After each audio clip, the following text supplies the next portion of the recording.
Welcome back, ladies and gentlemen, boys and girls, RFK Refugees podcast. Ted here, John here.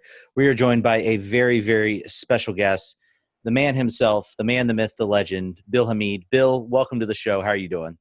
Hey, thanks for having me, guys. Absolutely.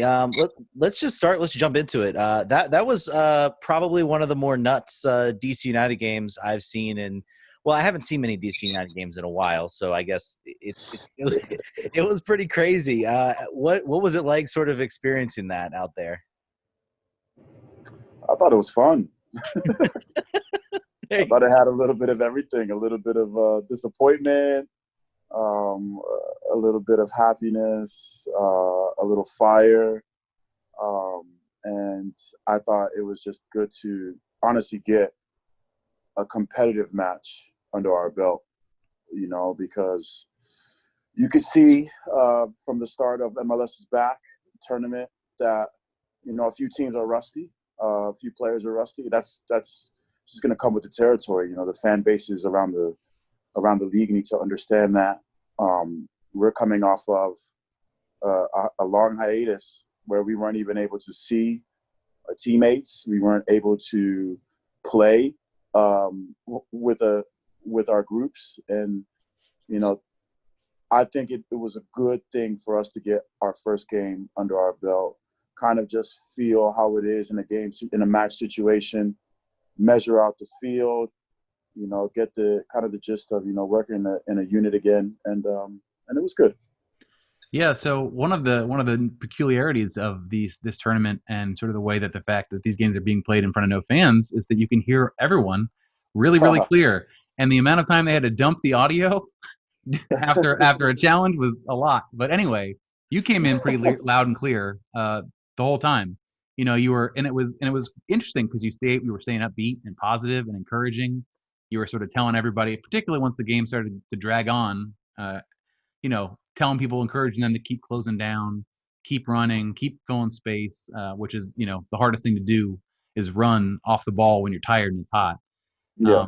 What do you, has communication always been your strong suit, or is that a skill that you've had to work on? And now, because I can't imagine it being better than it was. Now that we actually got to all hear it crystal clear the whole time, I can't imagine it being any better than that.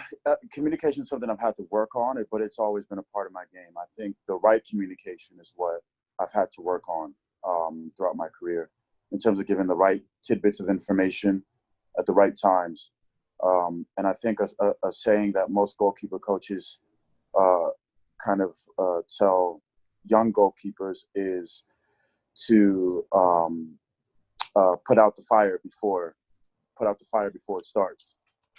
So, if you can encourage a teammate, even though it's really, really hot outside, and you can tell that they are gassed and they're walking in, and you see a gap start to open in their area, if you can kind of wake them up and let them know, okay, move a little bit left, or maybe one of the things I was saying a lot was take a look.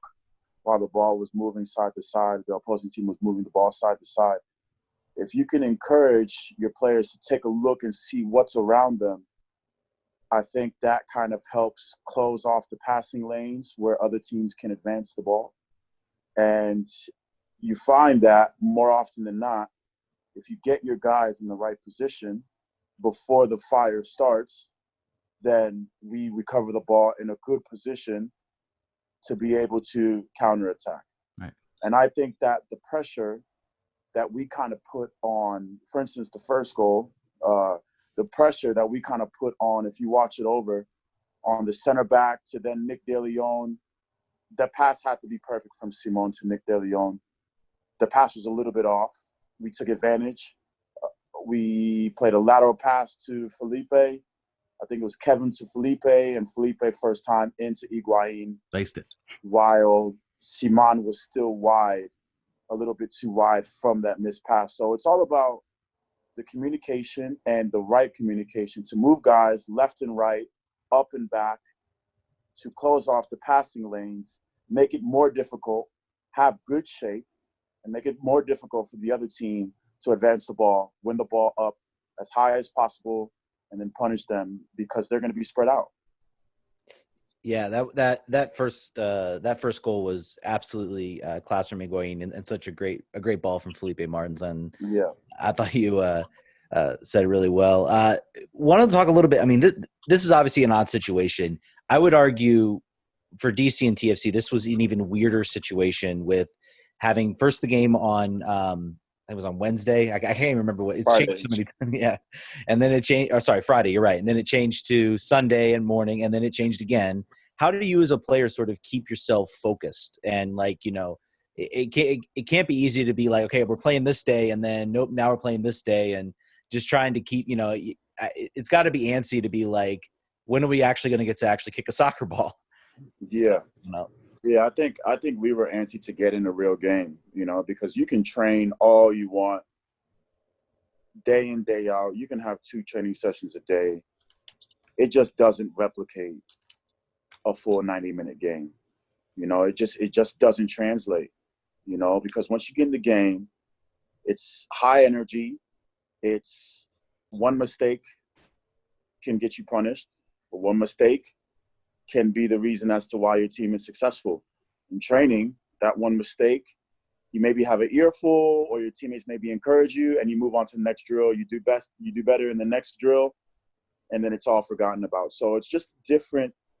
It's a different feel. It's a different atmosphere playing in a match. And I think that we were antsy to get that game, that first game under our belt. And you could see that, first half, we were still trying to find our groove here and there. But honestly, it's crazy. The shape actually got better. The defensive shape got better with a man down, ironically, because I think we just realized, okay, now we're a man down. We're 2 goals down.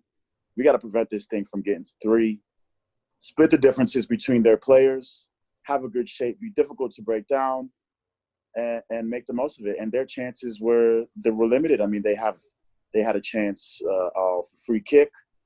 They had another chance. Endo came in, tried to curl the ball far post, which was pretty routine. But other than that,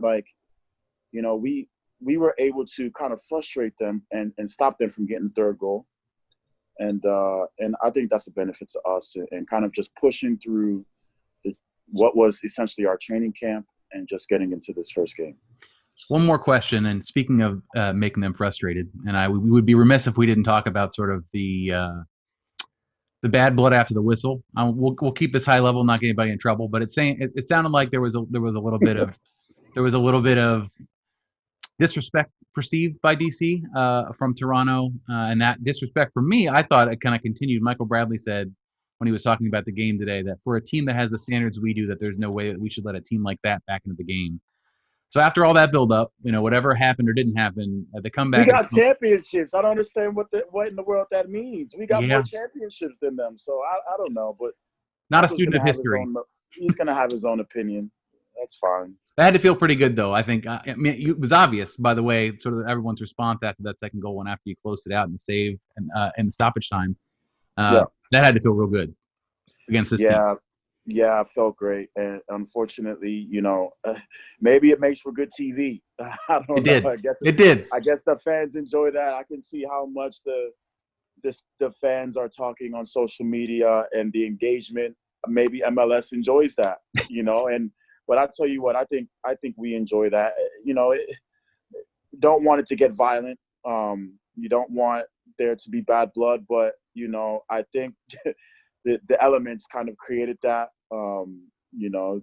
2 postponements might have actually worked in our favor. Gave us a little bit more time to get fit, a little bit more time to figure out the weather in Florida, which is god awful hot, and from there.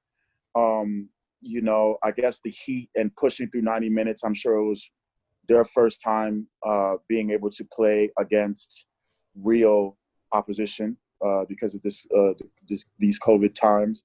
I think the heat and obviously they conceded 2 in the second half. It kind of led to a little bit of animosity, and we were tough. Let's be honest. I'm so proud of Junior. He battled. And unfortunately, as a center midfielder, as for instance, like a Gattuso, from AC Milan. You got to be tough in the midfield.